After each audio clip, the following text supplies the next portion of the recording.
ابتلى إبراهيم ربه بكلمات فأتمهن قال إني جاعلك للناس إماما قال ومن ذريتي قال لا ينال عهد الظالمين صدق الله وصدق رسوله النبي الكريم ونحن على ذلك لمن الشاهدين والشاكرين والحمد لله رب العالمين اللهم صل على محمد وعلى آل محمد كما صليت على إبراهيم وعلى آل إبراهيم إنك حميد مجيد اللهم بارك على محمد وعلى آل محمد كما باركت على إبراهيم وعلى آل إبراهيم إنك حميد مجيد اللهم صل على بلد محمد في البلاد اللهم صل على جسد محمد في الأجساد اللهم صل على روسة محمد في الرياض يا رب صل وسلم دائما أبدا على حبيبك خير الخلق كلهم هو الحبيب الذي ترجى شفاعته من حول من الأحوال مقتحمين لا يمكن الثناء كما كان حقه بعد الهدى فزرقته قصہ مختصر میرے والد محترم بھائیوں بزرگوں اور دوستوں اللہ رب العزت کا بہت بڑا احسان اللہ رب العزت نے ہمیں جمعے کی حاضری کے لیے اپنے گھر میں آنے کی توفیق بخشی ہے جیسا کہ آپ حضرات کے علم میں ہے ذوالحج کا مہینہ شروع ہو چکا ہے اور اس وقت ہر طرف سے اجالے کرام اللہ کے گھر کی حاضری کے لیے حاضر ہو رہے ہیں چوک در چوک وہ اللہ کے دربار میں حاضر ہو رہے ہیں اللہ کے گھر کی حاضری کے لیے دنیا کے کونے کونے سے مسلمان حاضری کا شرف اللہ رب العزت نے ان کو دیا ہے اور ہر ایک مسلمان کی خواہش ہے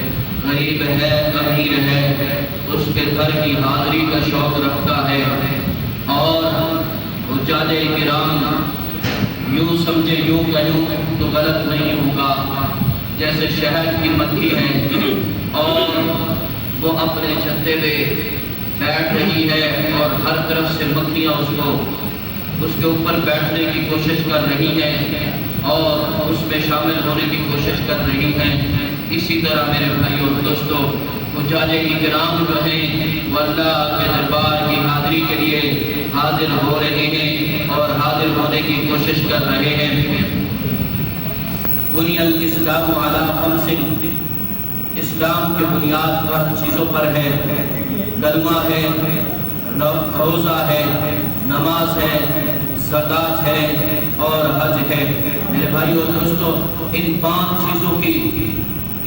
چیزوں پر کلمہ یعنی اسلام کی بنیاد ہے دین کی بنیاد ہے ان 3 چیزوں پر پہلا ہے کلمہ جب تک مسلمان نہیں پڑھتا اس وقت تک باقی احکامات اس پر لاگو نہیں ہوتے اور جب وہ کلمہ پڑھ لیتا ہے اس کے اوپر باقی احکامات لاگو ہو جاتے ہیں جس نے بھی کلمہ طیبہ پڑھا ہے لا الہ الا اللہ محمد الرسول اللہ صلی اللہ تعالی علیہ وسلم جس نے بھی کلمے کا اقرار کیا ہے اس پر روزہ بھی فرض ہے اس پر زکوٰۃ بھی فرض ہے اس پر حج بھی فرض ہے اور حج اس پر فرض ہوتا ہے زندگی میں ایک مرتبہ انسان پر حج فرض ہے اور جب تک وہ حج ادا نہیں کرتا میرے بھائی اور دوستو یہ دین کا احکام میں سے دین کے احکاموں میں سے ایک حکم ہے اور اسی طرح ہے لا الہ الا اللہ جس نے اقرار کر لیا ہے وہ مسلمان ہو گیا ہے تو اس کے اوپر نماز بھی فرض ہے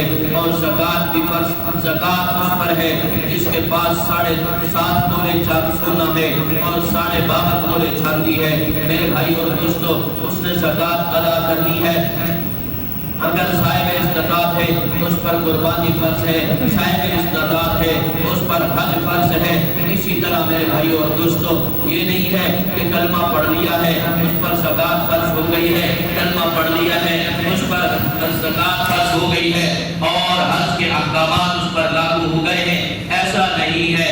کلمہ پڑھنے کے بعد اس کے اوپر نماز فرض ہے، اور یہ وہ عبادت ہے جو ہر وقت فرض ہے، یعنی 5 دن میں 5 وقت نماز فرض ہے۔ یہ ایسا فرض ہے جو کبھی بھی خطا نہیں ہو سکتا، چاہے وہ بیماری میں ہے، چاہے وہ تندرست میں ہے، چاہے وہ مجبوری میں ہے، چاہے وہ پریشانی میں ہے، وہ جس حال میں بھی ہے، وہ ان 5 احکام کی، وہ 5 وقت کی حاضری سے وہ برات نہیں ہے اس کو، چاہے وہ بخار کے عالم میں ہے، چاہے اس کو ہوش ہے۔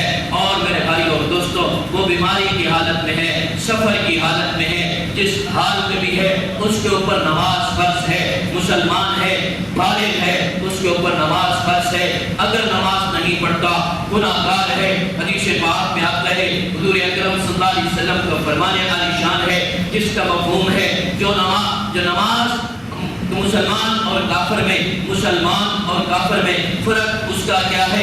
نماز کا ہے۔ جو کافر ہے وہ نماز نہیں پڑھتا، جو کافر ہے وہ روزہ نہیں رکھتا، جو کافر ہے وہ حج ادا نہیں کرتا۔ میرے بھائی اور دوستو، وہ زکات بھی نہیں ادا کرتا، کیونکہ اس نے میرے محبوب کا کلمہ نہیں پڑھا ہے۔ جس نے میرے محبوب کا کلمہ پڑھا ہے اس کے اوپر روزہ بھی فرض ہے، زکات بھی فرض ہے، اور اسی طرح حج بھی فرض ہے۔ اور دین کے احکام جتنے 5 ہیں، کلمہ پڑھنے کے بعد 4 فرض ہو جاتے ہیں۔ ایک روزہ ہے، زکات ہے، اور حج ہے، اور اسی طرح میرے بھائی اور دوستو، یہ 4 احکام ہیں، یہ فرض ہیں۔ اگر جو نہیں کرتا، جو چھوڑ دیتا ہے، وہ مسلمان کہلانے کے قابل نہیں ہے۔ اگر اس نے کلمہ پڑھا ہے لا الہ الا اللہ محمد رسول اللہ، تو میرے بھائی اور دوستو وہ مسلمان ہو چکا ہے۔ مسلمان ہونے کے بعد اس کے اوپر 5 وقت کی نماز فرض ہے۔ کیوں فرض ہے؟ کیونکہ اس نے اقرار کیا ہے لا الہ الا اللہ، یا اللہ میں تیری عبادت کروں گا، تیرے علاوہ کسی کو مسجود نہیں ٹھہراؤں گا، تیرے علاوہ کوئی خالق نہیں ہے، تیرے علاوہ کوئی مالک نہیں ہے، تیرے علاوہ کوئی حاجت روا نہیں ہے، تیرے علاوہ کوئی مشکل کشا نہیں ہے۔ محمد رسول اللہ، یا اللہ تیرے محبوب کی رسالت کا اقرار کرتا ہوں۔ جب میں نے اقرار کر لیا محمد رسول اللہ، میرے اوپر نماز فرض ہو گئی، میرے اوپر زکات فرض ہو گئی، میرے اوپر حج فرض ہو گئی، اور میرے اوپر دین کے تمام احکامات فرض ہو چکے ہیں۔ میرے بھائی اور دوستو، پھر مجھے حضور اکرم صلی اللہ علیہ وسلم کی زندگی اپنانی پڑے گی۔ ہم مسلمان ہو چکے ہیں، جب مسلمان ہو گئے مجھے اور آپ کو محبوب کی سنتوں پہ عمل کرنا پڑے گا، مجھے اور آپ کو دین کے احکامات کی پابندی کرنی پڑے گی، مجھے اور آپ کو محبوب کی سنتوں پہ عمل کرنا پڑے گا، مجھے اور آپ کو حضور صلی اللہ علیہ وسلم کی غلامی کا جب ذوق گلے میں ڈال لیا تو پھر اس غلامی کو اختیار کرنا پڑے گا۔ ہم انکار نہیں کر سکتے۔ کیوں میرے بھائی اور دوستو، جب انسان مسلمان ہو جاتا ہے، میرے نبی کا کلمہ پڑھ لیتا ہے، میرے نبی کی غلامی کا ذوق اپنے گلے میں ڈال دیتا ہے، وہ مسلمان کہلانا شروع کر دیتا ہے، وہ مسلمان ہو جاتا ہے، وہ کافر نہیں رہتا، وہ غیر مسلم نہیں رہتا۔ میرے بھائی اور دوستو، چاہے اس نے وہ حضرت آدم کی 10 قوم میں سے ہو، حضرت نوح کی قوم میں سے ہو، حضرت موسیٰ علیہ السلام کی قوم میں سے ہو، حضرت شعیب علیہ السلام کی قوم میں سے ہو، حضرت زکریا علیہ السلام کی قوم میں سے ہو، حضرت ابراہیم علیہ السلام کی قوم میں سے ہو، اگر اس نے وہ میرے محبوب کی امت میں آیا ہے، وہ پہلے حضرت ابراہیم کی قوم میں سے تھا، لیکن جب اس نے میرے محبوب کا کلمہ پڑھ لیا اس کی ابراہیمیت ختم ہو گئی۔ اگر وہ عیسیٰ علیہ السلام کی قوم میں تھا، اس نے جب میرے محبوب کا کلمے کا اقرار کر لیا، چاہے وہ عیسوی تھا، وہ اب محمدی بن گیا ہے۔ جب تک اس نے میرے محبوب کا کلمہ نہیں پڑھا تھا تب تک وہ مسلمان نہیں تھا، وہ میرے محبوب کا غلام نہیں تھا۔ جب اس نے میرے محبوب کی غلامی کا اقرار کر لیا، لا الہ الا اللہ محمد رسول اللہ، جب اس کلمے کا اقرار کر لیا تو پھر اس کے اوپر وہ میرے محبوب کی غلامی واجب ہو چکی ہے۔ جب تک وہ میرے محبوب کی غلامی اختیار نہ کرے گا، اگر اس نے کلمہ پڑھ لیا ہے، کلمہ پڑھنے کے بعد وہ اس کے اوپر میرے محبوب کی غلامی لاگو ہو چکی ہے، اگر وہ میرے محبوب کی غلامی اختیار نہیں کرتا، وہ مسلمان کہلانے کے قابل نہیں ہے۔ اس نے کلمہ پڑھ رہا ہے، نماز نہیں پڑھتا، وہ محبوب کا غلام نہیں ہے۔ اس نے کلمہ پڑھا ہے، زکات ادا نہیں کرتا، وہ میرے محبوب کا غلام نہیں ہے۔ اور اس نے کلمہ پڑھا ہے اور روزہ نہیں رکھتا، وہ میرے محبوب کا غلام نہیں ہے۔ اگر اس نے کلمہ پڑھا ہے، وہ حج ادا نہیں کرتا، وہ میرے محبوب کا غلام نہیں ہے۔ یوں سمجھیے کائنات کا کوئی بھی بشر ہو، اگر میرے محبوب کا کلمہ پڑھتا ہے تو پھر اس کو میرے محبوب کی غلامی کا ذوق گلے میں ڈالنا پڑے گا، اور میرے محبوب کی سنتوں پہ عمل کر کے اپنی زندگی کو اس کو گزارنا پڑے گا۔ تو میرے بھائی اور دوستوں، حج کا سیزن چل رہا ہے. حج بہت لاڈلی اور پیاری عبادت ہے. یہ اسی کو پتا ہوگا جس نے حج ادا کیا ہوگا اور اس وقت کیا کیفیات ہوتی ہیں. میں اپنی بات کرتا ہوں، دوسروں کا مجھے علم نہیں ہے. جب میں نے پہلا حج کیا، غالباً آج سے 8-10 سال پہلے کی بات کر رہا ہوں. پہلا حج میں نے ادا کیا غالباً 9 میں یا 10 میں. کیفیات مجھے بڑی عجیب تھی. مکہ المکرمہ سے مینا کا فاصلہ 6 میل کا ہے، اور پھر مینا سے مزدلفہ 6 میل ہے، اور مزدلفہ سے عرفات پھر 6 میل ہے. یہ ٹوٹل کتنا بن گیا؟ تقریباً 18 کلومیٹر. آپ اندازہ لگائیں، 18 کلومیٹر. عام حالت میں آج کل یا 2010 میں کوئی سفر پیدل نہیں کر سکتا، لیکن پیار اور محبت اور رب کے عشق میں، رب کے محبوب کے عشق میں جب انسان ڈوبتا ہے اور اپنے اس انداز کو اختیار کرتا ہے، وہ کیفیات بنتی نہیں، وہ خود نہیں بناتا انسان، وہ اللہ رب العزت کی طرف سے عطا ہوتی ہیں، وہ ہر ایک کو نہیں ہوتی. میرے بھائی اور دوستوں، عام حالت میں 8 کلومیٹر فاصلہ کرنا آسان کام نہیں ہے. میرے بھائی اور دوستوں، 8ویں ذوالحج کو حجاج کرام مکہ المکرمہ سے احرام باندھ کر کے صبح نکلتے ہیں مینا کی طرف، اور رات پورا دن جب وہاں پہنچتے اس کے بعد سے لے کے 9ویں ذوالحج تک مینا کے اندر فجر تک وہاں قیام کرتے ہیں، اور اس کے بعد 9ویں ذوالحج کو عرفات کے میدان میں پہنچتے ہیں. 12 کلومیٹر کا فاصلہ طے کر کے، اور عجیب کیفیات ہوتی ہیں. اندر سرنگیں بنی ہوئی ہیں. جب لبیک اللہم لبیک لا شریک لک لبیک ان الحمد والنعمت لک والملک لا شریک لک کی صدائیں جب گھومتی ہیں ہر طرف سے، پورا حرمین نہیں، میں یوں بات کہوں تو غلط نہیں ہوگا، ان دنوں میں پوری دنیا جو ہے اس تلبیہ سے گونج رہی ہوتی ہے. لیکن جو کیفیات حرمین کے حدود میں ہوتی ہے، حرم کے حدود میں ہوتی ہے، وہ میں تصور بھی نہیں کر سکتا. میرے بھائی اور دوستوں، یوں لگ رہا ہوتا ہے اللہ سامنے ہے، ہم اس سے بات کر رہے ہیں، اللہ ہمارے سامنے ہے، ہماری اس سے گفتگو چل رہی ہے. پھر جب یہ تو میدان مینا کی بات کر رہا ہوں، لیکن عرفات کے دن یعنی 9ویں ذوالحج کو عرفات کے میدان میں بہت عجیب کیفیت ہوتی ہے. میرے بھائیوں اور دوستوں، ہر ایک اپنی کیفیت میں لگا ہوتا ہے، ہر ایک اپنی یعنی کہ اپنی کیفیت میں رب کو یاد کر رہا ہوتا ہے، اپنے گناہوں کی ندامت کر رہا ہوتا ہے، رب کے سامنے گڑ گڑا رہا ہوتا ہے. کوئی نفلوں میں ہے، کوئی کسی انداز میں ہے، اور یہ سورج غروب ہونے سے پہلے تک جو ہے یہ کیفیات وہاں رہتی ہیں. جب 9ویں ذوالحج کو کیفیات یعنی مغرب تک وہاں ٹھہرتا ہے، پھر مغرب سے جیسے ہی سورج طلوع ہوتا ہے اور اسی وقت جو ہے لوگ مزدلفہ کی طرف نکلتے ہیں. مزدلفہ رات قیام کیا جاتا ہے، اور قیام کے بعد سورج طلوع ہونے کے بعد پھر مینا کی طرف نکلتے ہیں. تو پھر حاجی جو ہے وہ شیطان کو کینکریاں مارتے ہیں. پھر اس کے بعد جب کینکریاں مارنے کے بعد ان کو وہ اپنی قربانی ذبح کرواتے ہیں. پھر اس کے بعد وہ اپنا حلق کرواتے ہیں، ٹن کرواتے ہیں. پھر اس کے بعد احرام کھولتے ہیں. میرے بھائی اور دوستوں، یہ بڑی عجیب کیفیات ہیں، اور یہ ہے کس کی؟ پہلے حضرت ابراہیم علیہ السلام کی، پھر میرے محبوب علیہ السلام کی سنت لگ بن گئی. کیوں؟ میرے محبوب نے مائے تصدیق کر دی، میرے محبوب نے حج کو ادا کر دیا. حج کو ادا کر کے یہ پوری کائنات کے مسلمانوں کو بتا دیا حضرت ابراہیم علیہ السلام کی پیروی میں، اور مجھ محمد الرسول اللہ صلی اللہ تعالی علیہ وسلم کی اتباع میں آپ نے ملت ابراہیمی کو ادا کرنا ہے اور حج کو ادا کرنا ہے. میرے محبوب نے یہ سارے احکامات بتا کر کے، اپنا کر کے مجھے اور آپ کو اور قیامت تک کے آنے والے انسانوں کو بتا دیا، مسلمانوں کو بتا دیا. اگر یوں احکامات کو پورا کریں گے تو پھر آپ کا حج کا فریضہ ادا ہوگا. اگر آپ مجھ محمد الرسول اللہ صلی اللہ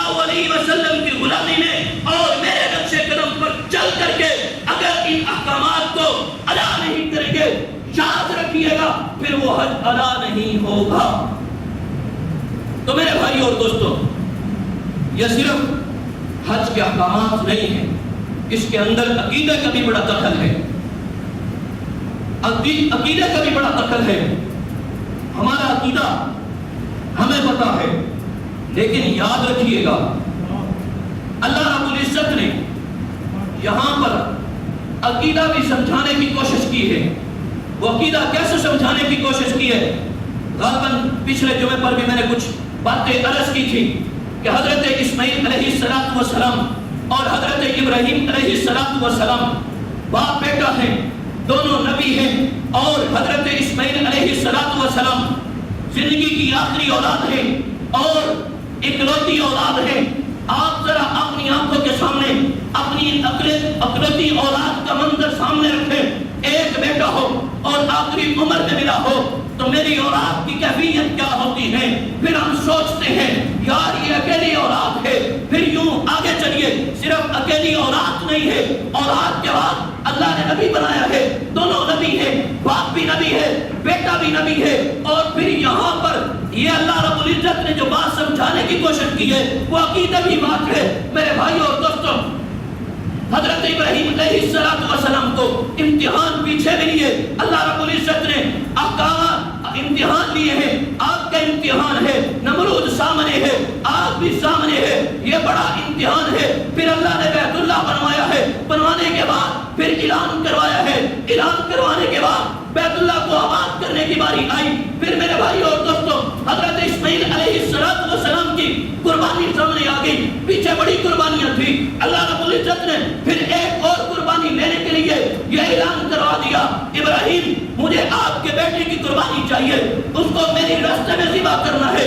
حضرت ابراہیم علیہ السلام کو ایک دن بھی خواب آیا، دوسرے دن بھی خواب آیا، تیسرے دن جب آیا تو کہا ایک دن ہوتا چلو خواب ہوتا، دوسرے دن ہوتا حقیقت نہ ہوتی، یہ تو تیسرا دن بھی خواب آ گیا، لگتا ہے اللہ نے میرے بیٹے کی قربانی مانگ لی ہے۔ حضرت ابراہیم علیہ السلام نے قربانی دینے سے انکار نہیں کیا، میں ہوتا آپ ہوتے، کہہ رہے تھے ربا یہ کیا بات ہے، اکلوتی اولاد ہے، پہلے تو نے دیا نہیں ہے، میرا سہارا بنایا نہیں ہے، آخری عمر میں ایک اولاد دی ہے، وہ بھی آپ مجھ سے چھیننا چاہتے ہیں، یہ کیا بات ہے۔ ابراہیم علیہ السلام چونکہ نبی تھے، چونچرا نہیں کی، اپنے بیٹے اسماعیل علیہ السلام سے کہتے ہیں بیٹا اللہ کا حکم آ گیا ہے، ابا کون سا حکم آیا ہے بتائیے تو صحیح، عرض تو کریے، حکم کریے، کیا احکامات آئے ہیں، کیا حکم آیا ہے۔ بیٹا ابا بیٹا اللہ رب العزت جو ہے آپ کی قربانی مانگتے ہیں، آپ کی قربانی مانگتے ہیں،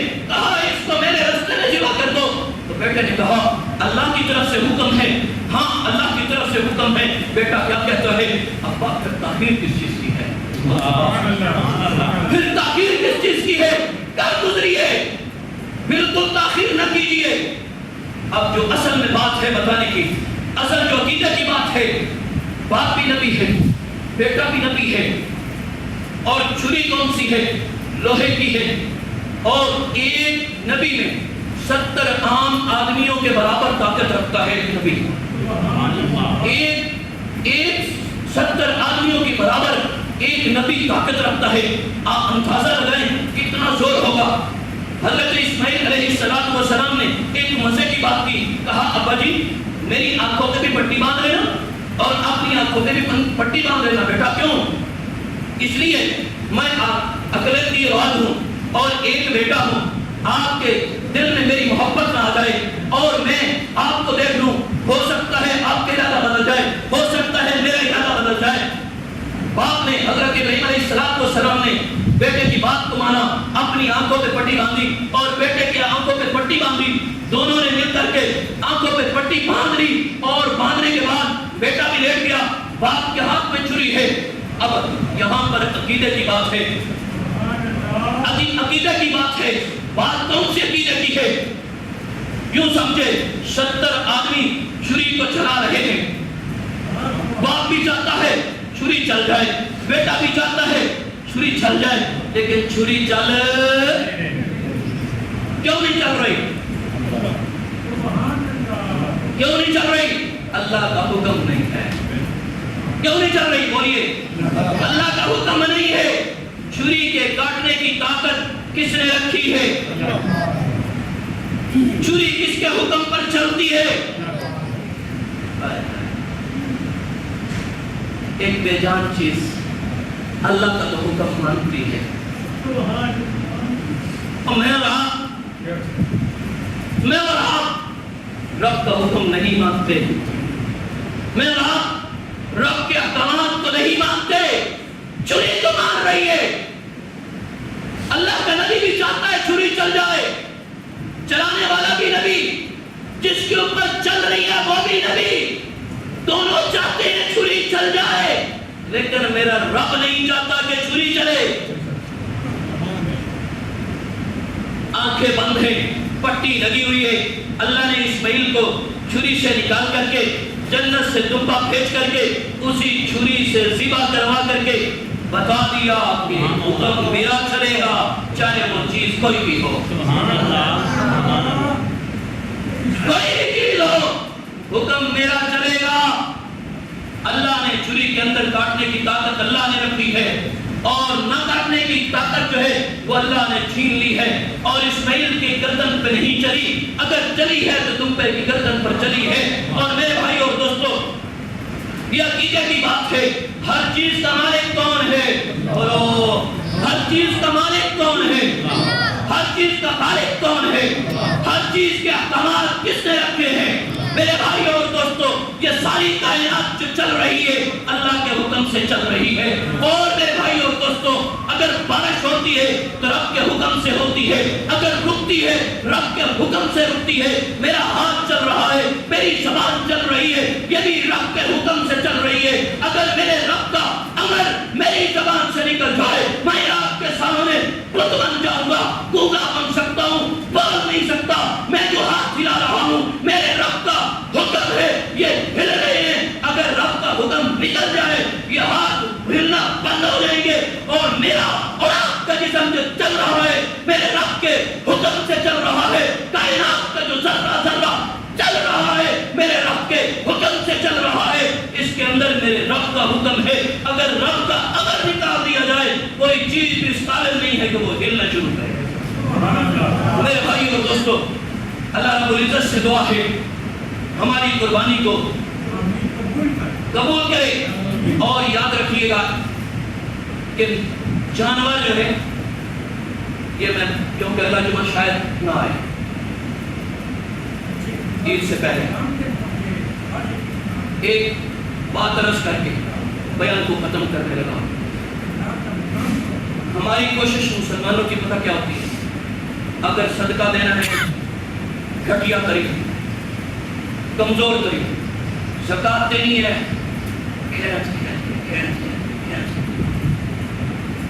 یعنی کہ رب کے راستے میں جو بھی چیز دینی ہے نا، ہم نے کوشش کرنی ہے کہ آپ سمجھ گئے، زبان سے کہنے کی ضرورت نہیں۔ قربانی کی جب باری آتی ہے ہم دیکھئے کوئی میاں مطلب بھائی جو دو چار روٹیاں عمر کوئی نہ لکھا ہے، ہڈیاں تو گوشت نہیں نا۔ اللہ نے بندے جس ٹائم ساڑھے پتر بھی شادی ہوتی مڑ ساڑھی جیب کلا ہوئی، کیوں کچھ نقد مسئلہ ہوتا ہے؟ خدا کا خوف کریا کرو، اپنے دل نو وسیع کرو۔ لئن شکرتم لازیدنکم، اگر تسی رب دے راج خرچ کر سنا، کہ رب دی نعمت ہے۔ مال کس دیتا ہے؟ مال کس دیتا ہے؟ اللہ۔ اگر جس دیتا ہے کوئی ساڑھے کو لوگ کھول میں تو بات ہے، کچھ کر سکتے ہیں، کچھ کر سکتے ہیں۔ اس وجہ تو خدا دا واسطہ نے قربانی دینی ہے، سیدھی نیتی نال دینی، کھلے دل نال دیو، بے عیب دیو، کمزور نہ ہوئے، صحت مند ہوئے۔ اور یاد رکھنا کہ جدو تسی چھری پھیرنی ہے، چھری پھیرنی دوجے پاسے تو چھری پھیر دینا، پتر جس سے بیاہ ہوتا ہے اس ٹائم سارے تو چھری پھیر دیں۔ جدو تسی ادھر چھری پھیرنی ہے، ادھر کیلا بڑھا قربانی دے جتنے وال ہونے تسی نہیں گنتی کر سکتے، نہ میں کر سکتا ہوں۔ جتنے بال ہوئے اس دے بقدر کرنے کی ربڑی عقیدہ تسی جتنا مرضی کر لو بیاہ ہو گیا دادے بڑھ گئے دادے میرے پاس کی تھکے ہے کیوں سننا ہے تسی جتنا مرضی کر لو ہونا کی اینڈ دے نتیجہ یہ نکلنا ساڈے واسطے کیتا کہ تے جڑا کرنا ہوندا ہے وہ کر دینا جڑا ساڈے خزانے جمع ہوندا ہے وہ اسی کنجوسی کرتے رہنے ہیں وہ لبنا بھی کچھ نہیں جس پاسے لبنا اس پاسے کرتے کچھ نہ اللہ میں بھی تنوی قربانی دا جانور بے عیب صحت مند لے کے قربان کرن دی توفیق نصیب فرمائے اور کنجوسی والا دل جڑا ہے نا اس کو ختم کر کے عمرانہ جڑا ہے صحت مند دل بھی نصیب فرمائے اور نیت بھی صحت مند نصیب فرمائے اللہ میں بھی عمل کی توفیق نصیب فرمائے